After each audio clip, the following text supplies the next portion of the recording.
Henry Iliowizi was a Jewish writer and rabbi, born in 1850 near Minsk, the son of Elijah and Dinah Iliowizi. He was a Hasidic Jew and lived in Russia, then Romania, where he was sent at 14 to escape the draft, and Galicia. He attended schools in Frankfurt am Main, Berlin, Breslau, London, and Paris. Between 1877 and 1880 he taught at the Alliance School in Tetuan, Morocco. He would live a year in Gibraltar before moving to the US, serving as rabbi in Harrisonburg, Virginia, and Minneapolis. In circa 1881 he married Mathilda Flesch. From 1888 to 1900 he served as rabbi of the congregation's Adat Jeshurun in Philadelphia. In circa 1910 he moved to Britain, where he died a year later. At Edmonton he began writing in 1883, publishing Saul, an epic poem, followed in 1884 by his play Herod, a Tragedy. Among his other works is the 350-page The Quest of Columbus, a memorial poem in 12 books, published on the 400th anniversary of Columbus setting sail. He is most remembered for two collections, his 1897 In the Pale, Stories and Legends of the Russian Jews, and today's subject, his 1900 The Weird Orient, 9 mystic tales. These stories were gathered by Iliowizi from Arabs visiting a casino he had set up in Morocco, being stories awarded prizes in storytelling competitions. The Doom of Al-Zameri has Ali Bey the Sheikh el-Beled, on the run, hide in a cave from those who would have his head. Inside he finds an old man who says he is Al-Zameri, who fashioned the golden calf and thus made man obsess over gold.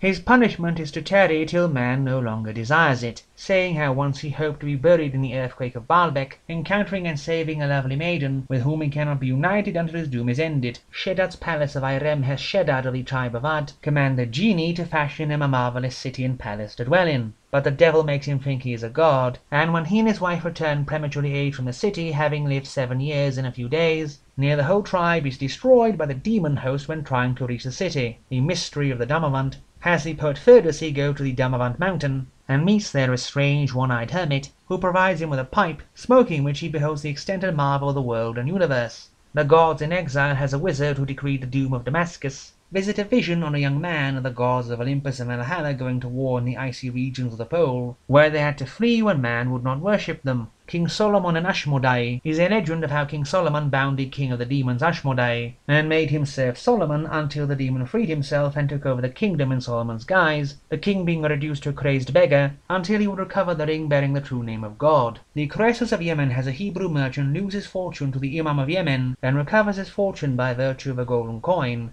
buying cats from Angola to free a fairy city, doomed by the spell of a serpent-loving wizard. The fate of Arzemia tells of the eventful but tragic life of Arzemia, the daughter of Emperor Khosrau of Persia. The Student of Timbuktu is the story of a student who, with the help of a mystic scroll, summons a phoenix, finds an old crown, and his mother who had been sold into slavery when he was a babe. It follows the mostly unrelated story of King Sebastian of Portugal invading Morocco, and then being walled in alive for his trouble. The Night by the Dead Sea has a young pious man discover his father is the infamous brigand Eblis, who had been a terror on the country for many years, and finding out in the worst way possible. These stories are good and varied, and definitely more than just folklore.